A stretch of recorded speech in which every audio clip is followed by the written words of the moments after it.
Kerajaan Banten.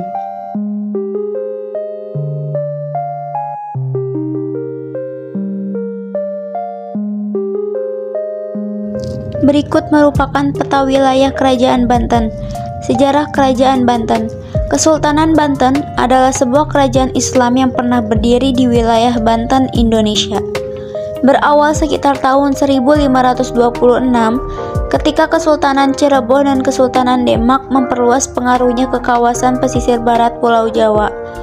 Dengan menaklukkan beberapa kawasan pelabuhan, kemudian menjadikannya sebagai pangkalan militer, serta kawasan perdagangan sebagai antisipasi terrealisasinya perjanjian antara Kerajaan Sunda dan Portugis tahun 1522 Masehi. Pada tahun 1525, Syarif Hidayatullah memasuki wilayah Labuhan Meringgai di Kerajaan Pugung. Sesampainya Syarif Hidayatullah di Kerajaan Pugung, beliau bersedia membantu Ratu Galuh menangani perampokan dengan satu syarat, yaitu jika perampokan berhasil diatasi, maka Ratu Galuh dan pengikutnya bersedia untuk memeluk agama Islam. Dengan masuknya masyarakat adat Pugung ke dalam Islam, wilayah-wilayah di Lampung secara berangsur-angsur berada di bawah kendali Kesultanan Cirebon, hingga pada sekitar tahun 1530, Cirebon berhasil menguasai Lampung dan menempatkannya di bawah kendali Depati Banten.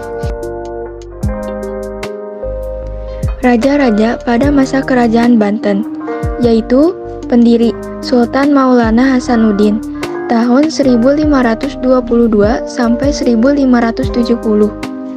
Lalu puncak kejayaan Sultan Ageng Tirtayasa pada tahun 1651 sampai 1683. Lalu pada masa keruntuhan Maulana Muhammad Safiuddin tahun 1809 sampai 1813.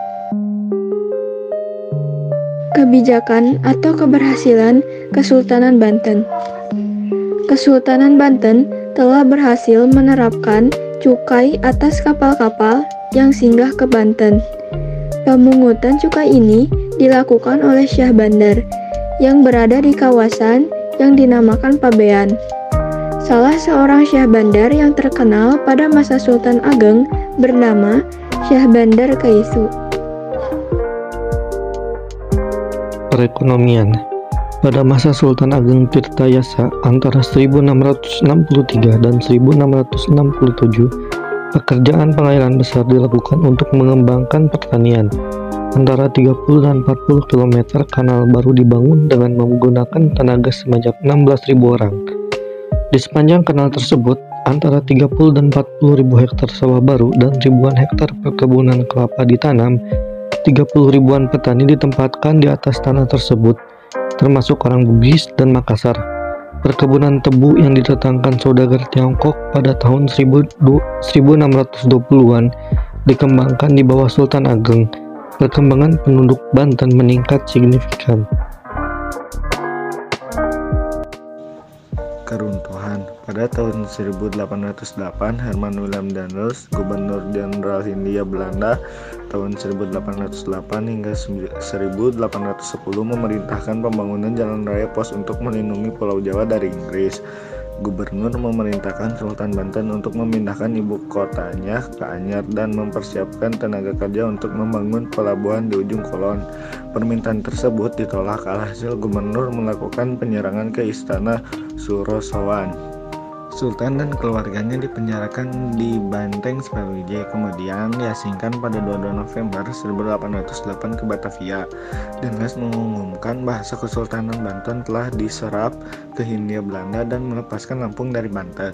Kesultanan Banten resmi dihapuskan tahun 1813 oleh pemerintahan kolonial Inggris pada tahun itu. Sultan Muhammad bin Muhammad Muhyiddin Zainus Salihin dilucuti dan dipaksa turun tahta oleh Thomas Stamford Raffles. Peristiwa ini merupakan pukulan pamungkas yang mengakhiri riwayat Kesultanan Banten. Berikut ini ada beberapa contoh peninggalan Kerajaan Banten, yaitu Keris Nagasasra, Keraton Kaibon, Meriam Ki Amuk. Selanjutnya di sini ada Keraton Surosowan, Banteng Spellwitz, dan yang terakhir di sini ada Masjid Agung Banten. Terima kasih sudah menonton, semoga bermanfaat.